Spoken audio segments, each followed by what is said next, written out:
requirement for dentulous cases, tooth supported implant guide. For tooth supported implant guide, we require two things. First, patient का CBCT.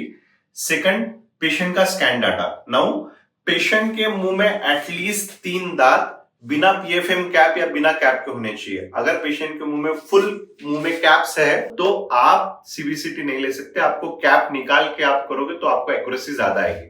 Patient के मुंह में PFM cap या zirconia cap लगी हुई है तो आपका एक्यूरेसी कम हो जाता है टूथ सपोर्टेड गाइड का. आपको पीएफएम की कैप निकालना है, उसके बाद पेशेंट का सीटी स्कैन लेना है और पेशेंट का इंट्राओरल स्कैन लेना है. ठीक है. So we require actually 3 things.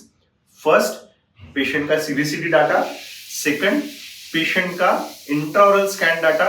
Third, intraoral scan data जब लो, मेक श्योर पेशेंट के मुंह में एटलीस्ट 3 दांत ऐसे हो सिंगल आर्च में कि जिनके ऊपर कैप नहीं हो. अगर पूरे मुंह में कैप है तो आपको वो निकाल के करना है. एटलीस्ट 3 दांत के ऊपर कैप नहीं होनी चाहिए. मतलब पेशेंट के अगर सामने के प्रीमोलर टू प्रीमोलर प्रेजेंट है, ओके, कोई दिक्कत नहीं. प्रीमोलर टू प्रीमोलर में पेशेंट का अगर 3 दांत नेचुरल दांत है और बाकी पूरा ब्रिज लगा हुआ है, वर्किंग, ये चलता है क्योंकि 3 नेचुरल दांत है. हमको मर्जिंग सीबीसीटी टू स्कैन इंट्राओरल हमको प्रॉपर मिलेगी. बट पेशेंट के मुंह में पूरा कैप लगा हुआ है तो आपको पीएफएम कैप हटा के एटलीस्ट या फिर 3 दांतों का पीएफएम कैप हटा के पेशेंट का स्कैन डाटा इंट्राओरल लेना है और उसके बाद ही सीटी स्कैन करना है.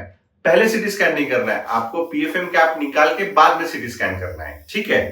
Thank you. So 2 requirements.